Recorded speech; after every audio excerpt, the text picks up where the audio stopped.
Welcome to Hacking Your Leadership. I'm Chris. And I'm Lorenzo. And Lorenzo, welcome to the next episode in our holiday series for 2021, where we're talking about the important or impactful questions to ask of people who are interviewing for leadership roles. This is a tough thing to do well if you're not used to doing it. And it's very different than hiring for individual contributor roles or roles where you can just look at a person's output or scorecarding and decide whether or not that they can execute on the job that you're looking to hire for. A lot of leadership is subjective, and a lot of leadership is connecting dots looking backwards as opposed to being able to show something on an Excel spreadsheet. And so having the right questions really matters. Over the last few episodes, we've talked about this. And on this episode, the question that I want to talk about, and this is one that I absolutely love, I've heard this in interviews before to myself, and I ask this of candidates in interviews, is which life experiences have defined you?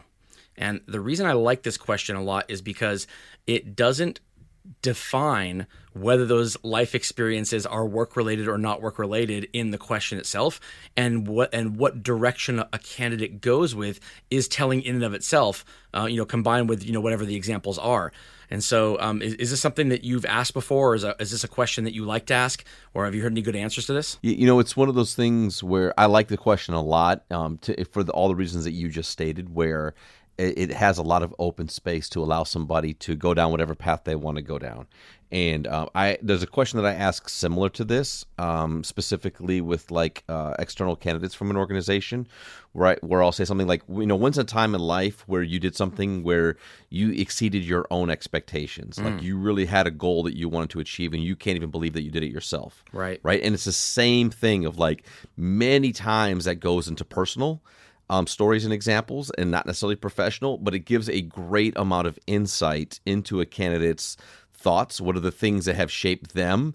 What are the things that they're really holding on to, and how those things, and really great candidates not only can walk you through what that is, but they'll tie it to what that's done for them for the job that they're applying for, and why they feel that's kind of a big values play for who they are as a person. So I'm a big fan of the question. Yeah, me too. I would say that the first thing when I think of this question, the first time I heard it, the first thing that came to mind for me was one of the very first times that I applied for a leadership role, and it was back in the time when StrengthsFinder was a big deal, and I was very proud of knowing what my strengths were and the order of my StrengthsFinder, not just my top 5, but all of them.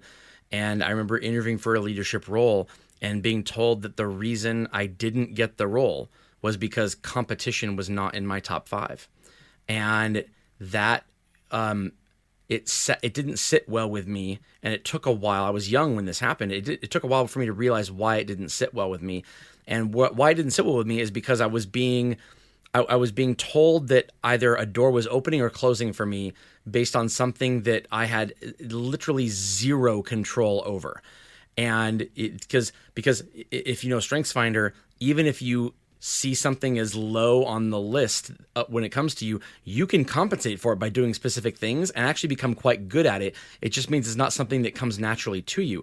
So having an arbitrary list that shows up with a specific word in a certain place, being able to tell me whether or not I qualify for a leadership role, I don't like that at all. And the reason why that has defined me is because I walked away from it saying, I will never do that to somebody else.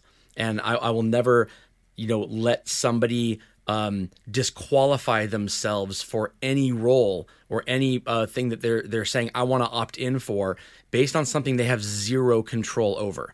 Do they have control over what the outcomes are? Sure. Let's talk about the outcomes. Do they have control over what their behaviors are in the moment? Absolutely. But a word on a test that could change over time, it just doesn't sit well with me. And I think that being able to talk about it from a standpoint of, I walked away from that and I said to myself, or not even in the moment, but later on as I reflected on it, that this was such a bad experience for me that I'll never do that to somebody else. I think I have a lot of those individual examples of things that I would never do to somebody because of how I felt coming out of it. And part of leadership is the ability to do that, is to think about how your actions are going to impact other people. And if something didn't feel right to you, it probably isn't going to feel right to a lot of other people as well. So I like this question a lot for that.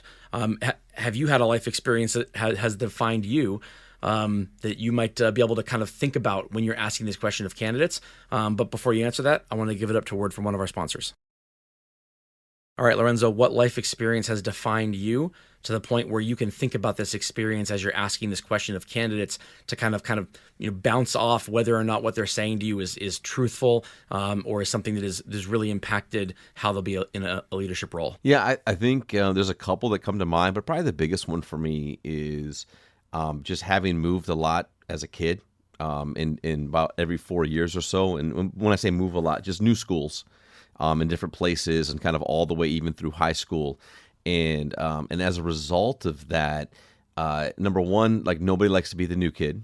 It's just not fun. What you realize, though, is that you have to find commonality quickly, and be very open to things and people and traditions that are very different than your previous ones potentially. So that really shaped me a lot, because I think it helped to refine my ability to connect with people quickly, as a way of not filling the new kid's space as long as possible, but also it made me very curious and interested in others and what made others different and why people did certain things, and looking at it without judgment, just because it was different, because I experienced so much difference in different schools, different places, different friends. And so that's an experience that really shaped me, and it truly kind of solidified in me the importance of not just like things like diversity, equity, and inclusion, but just the look, the not believing what's on the surface, and to understanding that just because somebody is different, that doesn't have to be scary, and that you can really learn a lot and see a lot and experience a lot when you have your eyes very open to what are things that people do differently. So like that for me is probably one of my biggest life's lessons that I've been able to pull from and think about, and continue to utilize as I meet new people and as I go into new and different situations, with very much a willingness to want to learn and to be curious about things. Boy, that could have gone a different way too, couldn't it have? Like, there are other people who go through the same thing you went through, different schools. No one likes to be the new kid, and they end up literally, friendless, no support group, no anybody, and leading a very sad childhood and adolescence, which then sets the basis for how they interact with people. And I know people who just don't like people very much, and they don't like people very much because of the way that they were treated in situations like this when they were growing up. And that's what they took from it. And so it's kind of like the perfect meshing of, like, you can put two different people in the same situation, and how they will turn out is very, very different. But that could have defined you very differently. And I think that the kind of the natural connector was already there. Like, I get it helped you refine it. It helped you get better at something that was probably already naturally a part of you. But I think the roles that you've put yourself in over time have related to that a lot. Like you put yourself in roles over time that have said, this is a strength of mine, and I know I can do well here. So let me kind of lean on this, as opposed to going to situations where it might be something that is out of your wheelhouse. Yeah, and I'll be fully transparent. Like, it sucked at the time. Right. Like it was not fun, right? Right. Like it was not like, oh my gosh, great new adventures. Let's go to a brand new school and meet all new kids and have to reestablish friendships and all those types of things. Like it was not fun going through it.